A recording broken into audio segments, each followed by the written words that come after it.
दोस्तों, ईरान के ऊपर हमला हो गया है। अब ये बिल्कुल क्लियर हो गया है कि इजराइल और अमेरिका ने मिलकर ये हमला किया है और बहुत बड़े लेवल पर हमला हुआ है। जी हाँ, बहुत बड़े लेवल पर।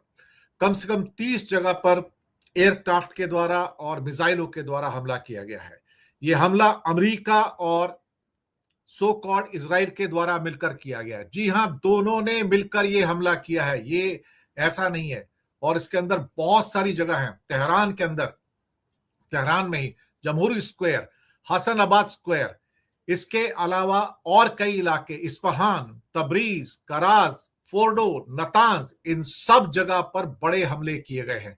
बहुत बड़े लेवल पर यह हमला किया गया है। ट्रंप का यह कहना है कि मिसाइलों के जखीरे को खत्म कर देंगे। ट्रंप ये कह रहे हैं कि हम मिट्टी में मिला देंगे ईरान को। लेकिन अभी की खबर यह है कि आईआरजीसी ने कहा था कि हम इसका बदला लेंगे और जल्दी आपको इस हमले का जवाब मिलेगा। 30 मिसाइलों का पहला सेट इस समय छोड़ दिया गया है, बैलिस्टिक मिसाइलों का, इजराइल की ओर। उसके पीछे एक और 40 मिसाइलों का सेट छोड़ा गया है। कुल मिला के 70 मिसाइलें इस समय 70 मिसाइलें इस समय जा रही हैं, बिल्कुल, जो कि इजराइल की ओर बढ़ रहे हैं। 70 मिसाइलों से एक बड़ा अटैक किया है ईरान ने। ईरान का बदला भी सामने है। मुझे लगता है कि हम सबसे पहले दर्शकों को बता दें, हम इजराइल और अमेरिका की दादागिरी के खिलाफ हैं। हमारा चैनल, हमारा ग्रुप इजराइल और अमेरिका की दादागिरी के खिलाफ है। और इस मामले में जैसे पहले हम ईरान के साथ में थे, हम अभी भी ईरान के साथ में हैं। हमें ईरान के साथ सपोर्ट करना चाहिए। और जिस हिसाब से अमेरिका और इजराइल ने कंसर्टेड अटैक किया है, वो ना केवल उसकी सॉवरेनिटी बल्कि एक किस्म से उनकी जो इज्जत है वो उसको धोखा दिया है। ईरान को सपोर्ट करना इसलिए जरूरी है कि आप अयातुल्ला खमनई को हटाना चाहते हैं। अयातुल्ला को खमनई को हटाना तो एक ऑब्जेक्टिव है, बल्कि ईरान के तेल पर कब्जा करना दूसरा ऑब्जेक्टिव है, ईरान के टुकड़े करना दूसरा ऑब्जेक्टिव है, और साथ में उसके पुराने राजा रजा पहलवी को लाकर बिठाना तीसरा ऑब्जेक्टिव है। कहीं ना कहीं इस बात का एहसास इस समय सबको हो जाना चाहिए कि ये जो सारी की सारी चाल है अमेरिका और इजराइल की, और नेतन्याहू का भी स्टेटमेंट आ रहा है, हम तुम्हें छोड़ेंगे नहीं, हम तुम्हें मार डालेंगे, हम तुम्हें खत्म कर देंगे। मुझे लगता है कि ईरान का भी जवाब भयंकर है। इस समय 70 बैलिस्टिक मिसाइलें तेल अवीव और इजराइल की ओर दाग दी गई हैं। कोई ये ना समझे कि ईरान इतना कमजोर है। तेल अवीव और पूरे इजराइल में इस टाइम सायरन बज रहे हैं। अब देखना यह है कि कितनी मिसाइलें अल्टीमेटली उनका आयरन डोम रोक पाता है। इस बात को भी देखना जरूरी होगा।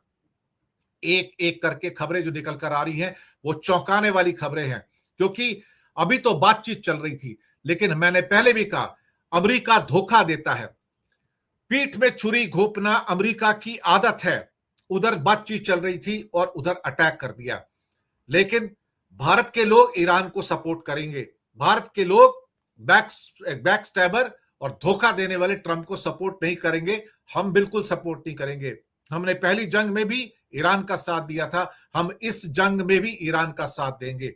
और मुझे एक सवाल पैदा होता है कि इस जंग से 2 दिन पहले मोदी नेतन्याहू के साथ क्या खिचड़ी पका रहे थे? क्या उसको कोई इंफॉर्मेशन दे रहे थे? क्या क्या कर रहे थे अल्टीमेटली वहां पर जाके? ये सोचने वाली बात है।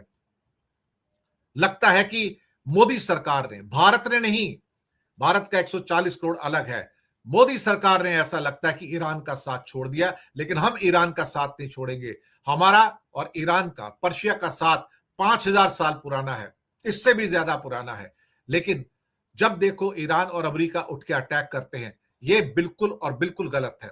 अब अमेरिका इस कोशिश में है कि जो गल्फ में उनके जो अपने एयर बेसिस है वहां से अटैक किया जाए। लेकिन वहां से अटैक करने का मतलब होगा कि फिर ईरान का हमला सऊदी पे, बहरीन पे, यूएई पे, कतर पे भी होगा। तो उनको उसके लिए तैयार रहना होगा। पर एक बात बिल्कुल पक्की हो गई है कि इस समय पर्शियन गल्फ के अंदर और सारा का सारा जो हॉर्मस की खाड़ी है, वहां तेल का व्यापार रुक गया है। पूरा का पूरा वहां पर ईरान का एयर स्पेस खाली हो चुका है। इसके साथ ही जितनी फ्लाइटें गल्फ की ओर आने वाली थी British Airways, KLM, Dutch Airways, Lufthansa German airline, सबकी फ्लाइट वापस चली गई हैं, डाइवर्ट कर दी गई हैं। फ्लाइटों ने इस समय गल्फ में आना बंद कर दिया है। सिर्फ गल्फ की जो अपनी फ्लाइट है जो वापस आ रही है अपने अपने देशों में, वही बाकी सबकी फ्लाइटें वापस जानी शुरू हो गई हैं इस समय। ईरान का भी बड़ा जवाब है, 3000 से ज्यादा मिसाइलें उसके पास हैं और अमेरिका का भी जवाब दिया जाएगा, अब्राहम लिंकन को भी जवाब दिया जाएगा। अब्राहम लिंकन के भी 2 टुकड़े होंगे तभी उसको जवाब मिलेगा, या उसके कुछ और नेवल फ्रिगेट्स जो डूबेंगे तब उनको पता लगेगा कि क्या होने जा रहा है। लेकिन कहीं ना कहीं हमारे सामने जो पिक्चर आ रही है, वो जिसको ट्रंप का कहना है कि हम बर्बाद कर देंगे, आयतुल्ला खमनई को जाना होगा, उसे मार देंगे, और कहते हैं ये मेजर कॉम्बैट ऑपरेशन है, हम इसको छोड़ेंगे नहीं। लेकिन सवाल ये पैदा होता है, मिसाइलों की बारिश करके आप आयतुल्ला खमनई को नहीं बदल सकते, मिसाइलों की बारिश करके आप ईरान को नहीं हरा सकते। क्या आपकी ग्राउंड फोर्सेस आने को तैयार हैं? 16 लाख स्क्वायर किलोमीटर का ईरान है, हर जगह पहाड़ हैं, वैली हैं, पहाड़ हैं, वैली हैं, जहां देखो पहाड़ और वैली हैं। पर्शिया को तो आज तक कोई जीत नहीं पाया है। अब यहां पर यह कहने की कोशिश की जा रही कि हम इस पर्शिया को जीत जाएंगे। क्या इजराइल अपने सोल्जर्स भेजेगा नीचे जमीन पर लड़ने के लिए? क्या अमेरिका अपने सोल्जर्स, मरीन कमांडोज को भेजेगा नीचे लड़ने के लिए? मुझे लगता है उसके लिए इनकी हिम्मत नहीं पड़ेगी, क्योंकि ईरान की अपनी जो ग्राउंड फोर्सेस हैं वो भी 6 लाख से ज्यादा की हैं और उनके पास भी ऑटोमेटिक मशीन गन्स, मोटार्स और सब कुछ है। जमीन पर अगर इन्होंने लड़ाई करने की कोशिश की तो कत्लेआम होगा, ब्लड शेड होगा। जी हां, खून खराबा ऐसा जो कि इस धरती पे पहले कभी नहीं देखा होगा। इसका मतलब यह हुआ कि जंग तो अभी शुरू हुई है। अमेरिका चाहता है कि हम जंग को 1 हफ्ते में खत्म कर दें, लेकिन ये जंग 1 हफ्ते में खत्म नहीं होगी। ये जंग कई महीने चलेगी, क्योंकि ईरान को मैराथन चाहिए और अमेरिका और इजराइल को 100 मीटर की रेस चाहिए। और मैंने आपसे पहले कहा था, पहले 7 दिन के अंदर किसी भी सुपर पावर को जज मत करना, उनके पास एयर डिफेंस होगा, लेकिन 10वें दिन उनका एयर डिफेंस खत्म हो जाएगा, तब वो क्या करेगा? मुझे लगता है अब हालात तुम्हारे खराब हो सकते हैं। धीरे धीरे आप ईरान को जो अंडर एस्टिमेट कर रहे हो, अमेरिका और इजराइल मिलकर उसको एक किस्म से बर्बाद करने की कोशिश कर रहे हैं, तो ये नहीं होगा, क्योंकि इतिहास में ये कभी नहीं हुआ है और इतिहास में ये होगा भी नहीं। हालांकि ईरान ने कहा है कि उसकी सेवरल बिल्डिंग्स जो हैं वो तबाह हुई है, जो इजराइल का पूरा अटैक हुआ है, इसमें कोई शक वाली बात नहीं है। लेकिन हमें इस बात को भी सोचना होगा कि आगे से दूसरा अटैक भी होगा और वो अटैक ज्यादा खतरनाक होगा। ये सही बात है कि एयर डिफेंस नाम की कोई चीज इस समय ईरान के पास नहीं है और वो खुलेआम उनके हवाई जहाज आके अटैक करके जा सकते हैं। लेकिन हमें यह नहीं भूलना चाहिए कि जब भी कोई व्यक्ति दुश्मन को कमजोर समझता है, जब भी कोई दुश्मन को कमजोर समझता है, इसका मतलब है कि फिर वो आपका एक किस्म से कहा जाए दुश्मन ही नहीं बल्कि आपको नुकसान करने के लिए भी तैयार हो। मुझे लगता है कि आपको 7 से 10 दिन का इंतजार करना होगा। ये जंग अब खत्म नहीं होगी, ये जंग अब खत्म नहीं होने वाली होगी।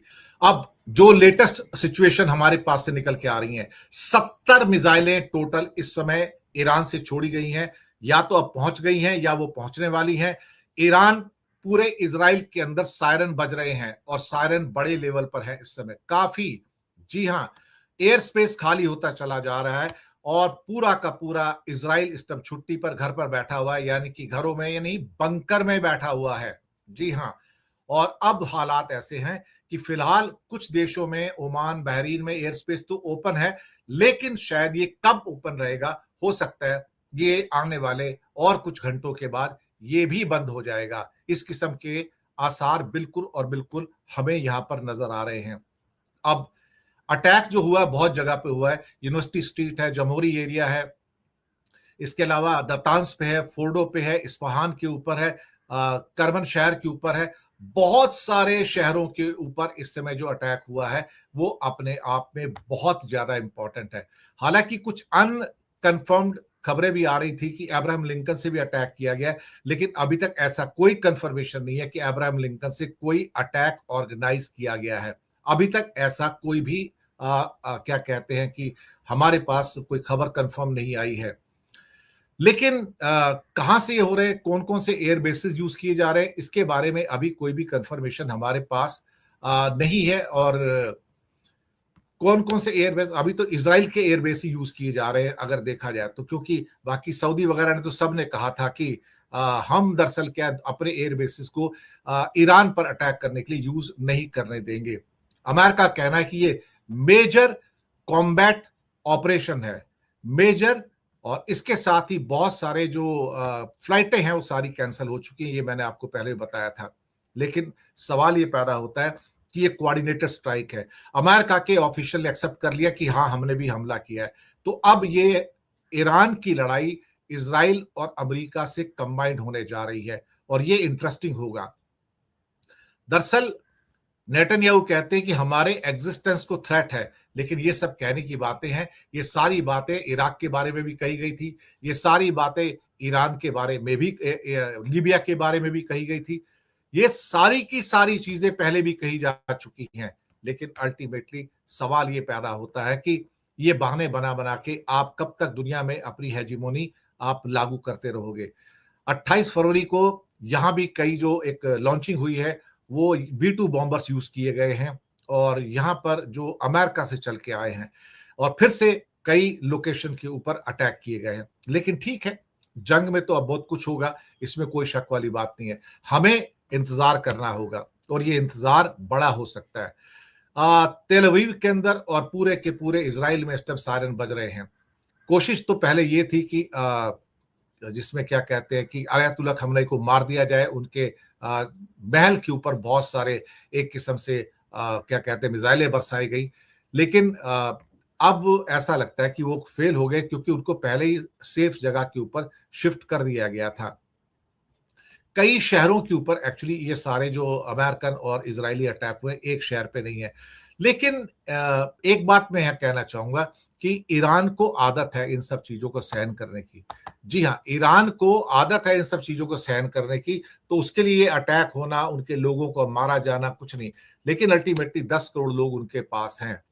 जी हाँ, अब सुनने में आया कि यमन से और लेबनान से भी इजराइल पर अटैक हुए हैं, और वो अटैक शायद मुझे लगता है हूती और हिजबुल्लाह के द्वारा हुए हैं।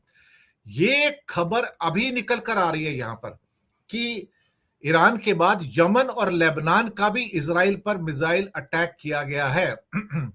ऑपरेशन फ्यूरी के तहत नाम रखा गया, ऑपरेशन फ्यूरी के तहत ईरान का इजराइल पर 70 मिसाइलों से अटैक है। इजराइल में इस समय सायरन बज रहे हैं। एयर इंडिया की फ्लाइट जो तेल अवीव जा रही थी वापस बुला ली गई है, वो इंडिया वापस आ गई है, और ये भी खबर निकलकर हमारे सामने यहां पर आ रही थी। तो एक के बाद एक बहुत सारी जो न्यूज है वो हमारे सामने निकल कर आ रही हैं, और ये कहा जाए तो काफी बड़े लेवल की न्यूज आ रही है इस समय।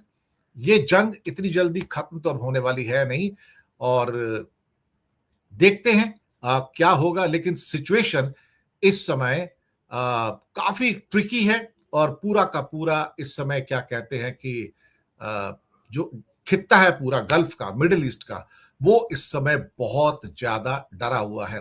ट्रंप के स्टेटमेंट आए कि हम उन्हें मिट्टी में मिला देंगे, हम उनको छोड़ेंगे नहीं, और हमने पहले ही कहा है कि हम ये करने जा रहे हैं। अमेरिका भी शामिल है। अब बात क्लियर हो गई है, अब 2 दुश्मन है, अब यहां पर एक दुश्मन नहीं है। तो 2 दुश्मनों के साथ अब ये पूरा का पूरा मुकाबला है। लेकिन अब शायद ड्रोन भी पूरे के पूरे एक्शन में आ जाएंगे, वो भी सैकड़ों में जाएंगे और अटैक करेंगे। देखते हैं अब क्या होता है। लेकिन सिचुएशन कुछ इस किस्म की है कि अब हालात जो हैं पल पल बदलते जा रहे हैं कि इजराइल ने फाइनली ईरान के ऊपर अटैक कर दिया है। नौटंकी देखिए, नाटक देखिए कि ये कह रहे हैं प्री एम्प्टिव अटैक है, यानी हमारे पास खबर थी कि ईरान पहले से हमला करने वाला है, इसलिए हमने हमला कर दिया। इजराइल से बड़ा झूठा दुनिया में कोई नहीं है। इस खबर पर तो इजरायली खुद भरोसा नहीं करेंगे, क्योंकि बातचीत चल रही थी। मैं आपको टाइम्स ऑफ इजराइल का आज का वेब पेज दिखाता हूं। नीचे खबर देखिए, जो आखिरी खबर लगी है वो ये है कि ट्रंप ने कहा कि ईरान से बातचीत चल रही है, हम बहुत खुश नहीं हैं, लेकिन बातचीत चलती रहेगी। तो एक तरफ ईरान से बातचीत चल रही है, और ऊपर की खबर देखिए कि इजराइल ने ईरान के ऊपर अटैक कर दिया। बातचीत के बारे में जितनी खबरें आ रही थी सब पॉजिटिव थी। ओमान के विदेश मंत्री का एक इंटरव्यू आज सुबह देखा मैंने। उस इंटरव्यू में वो कह रहे थे कि अमेरिका को इस समय ईरान जितना देने को तैयार है, इससे ज्यादा अमेरिका को मिल ही नहीं सकता। वो 0% एनरिचमेंट के पास तक जाने के लिए तैयार है, कभी भी एटॉमिक बम ना बनाने का वादा करने के लिए तैयार है। जेडी वांस का बयान आया था, जो अमेरिका के उपराष्ट्रपति हैं, कि जंग की कोई जरूरत नहीं है। लेकिन इन सब के बीच आपको खबर मिलती है कि इजराइल ने अटैक कर दिया। N12 की अगर माने जो इजराइल की न्यूज एजेंसी है, तो यह अटैक अकेले इजराइल ने नहीं किया है, इसमें अमेरिका शामिल है। ये जब अटैक हुआ है उसके तुरंत बाद जो खबरें आनी शुरू हुई हैं, पहले कहा गया कि पजेश्कियन के ऊपर अटैक किया गया है, उनको टारगेट किया गया है। उसके बाद ऐसी भी खबरें कुछ लोगों ने लगानी शुरू की कि खामनेई के ऊपर अटैक किया गया है। लेकिन N12 की ही माने जो इजराइल की न्यूज एजेंसी है, तो उसका यह कहना है कि इस अटैक से पहले खामनेई साहब को वहां से हटा दिया गया था, तेहरान से हटा दिया गया था, वो किसी और जगह पर हैं। पजेश्कियन पर भी हमले की अभी फिलहाल कोई सूचना नहीं है। इजराइल यह दावा कर रहा है कि ईरान की जो बैलिस्टिक मिसाइल वगैरह के सेंटर्स हैं, उनके ऊपर वो हमला कर रहा है। जो हमारे पास वीडियोस आ रहे हैं, जो हमारे पास खबरें मिल रही हैं, या जिस तरह से अल जजीरा वगैरह इसको रिपोर्ट कर रहे हैं, ऐसा पता चल रहा है कि ओल्ड तेहरान का जो डाउनटाउन है, वहां पर हमला किया गया है। और यह हमला जो हुआ है वो ड्रोन का हमला है, मिसाइल का हमला है। इस हमले में कितना नुकसान हुआ है या नहीं हुआ है, इसकी जानकारी हमको अब तक नहीं है। ये तो है अपडेट। अब बड़ा सवाल यह बनता है कि ईरान को इसका अंदेशा था या नहीं था। अब मुझे लगता है कि अगर मुझे अंदेशा था, आपको अंदेशा था, दुनिया को अंदेशा था, तो ईरान को अंदेशा ना हो, यह तो हो ही नहीं सकता। ईरान लगातार यह बात कह रहा था कि हम जंग के लिए तैयार हैं। ईरान लगातार यह बात कहता रहा है कि हम डिप्लोमेसी चाहते हैं, लेकिन अगर हमारे ऊपर हमला होगा तो हम पलट के अटैक करेंगे। लिमिटेड अटैक जैसा कोई मामला नहीं होना है, यह बात पहले ही क्लियर हो चुकी है। अरागची कह चुके हैं, पजेश्कियन कह चुके हैं, खामनेई साहब कह चुके हैं कि अगर हमारे ऊपर एक भी बम गिरेगा तो यह जंग का ऐलान होगा। और यह भी कहा है उन्होंने कि इस बार जो जंग का ऐलान होगा वो एक रीजनल वार में तब्दील होगा। इसका मतलब क्या लगाया जाए? इसका मतलब यह लगाया जाए कि अगले कुछ दिनों में यह जंग पूरे मिडिल ईस्ट में फैलने वाली है। इजराइल के समझ में आ रहा था कि चारों तरफ से प्रेशर है, अमेरिका शायद हमला ना करे, इसलिए अमेरिका के ऊपर प्रेशर बनाया गया। यह हो ही नहीं सकता है कि अमेरिका को बिना बताए हमला किया गया। जब गए थे नरेंद्र मोदी, तभी हम लोग ये बात कह रहे थे, बहुत सारे लोग ये बात कह रहे थे कि नरेंद्र मोदी के लौटने के तुरंत बाद जंग शुरू हो सकती है, और तकरीबन वही हुआ। नरेंद्र मोदी कल लौट के आए हैं और आज जंग शुरू हो गई है। अब इंडिया के लिहाज से कहें तो मुझे लगता है कि डिप्लोमेसी का इससे बड़ा फेल्योर नहीं हो सकता कि अगले दिन जंग शुरू होने वाली थी और आप एक दिन पहले जाकर एक कंट्री के साथ खड़े हो गए। उसका जो होगा वो तो होगा, उस पर बहुत बात मैं कर चुका हूं, आगे भी कभी कर लेंगे। लेकिन अभी सीधी सी बात है कि दुनिया खतरे में है। अगर यह जंग तेज होती है तो ईरान अपनी पूरी ताकत लगाएगा, इसमें कोई दो राय नहीं है।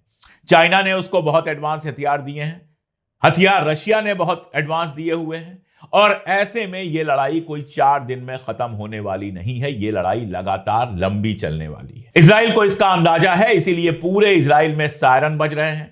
आईडीएफ हो या इजराइल एयरफोर्स हो, सबने बाकायदा ट्वीट किए हैं कि मैक्सिमम अलर्ट पे रखा गया है, मैक्सिमम इमरजेंसी की घोषणा कर दी गई है। सारे लोगों को कहा गया है कि वो जाकर बंकर्स में छुप जाएं। स्कूल बंद कर दिए गए हैं, ऑफिसेज बंद कर दिए गए हैं, और इजराइल इंतजार कर रहा है ईरान के अटैक का। इजराइल को इतना तो पता ही है कि अटैक अगर होगा तो बदले में अटैक मिलेगा भी। तो अगर आपने अटैक कर दिया है तो अब ईरान की मिसाइलों को झेलने के लिए आप तैयार रहिए।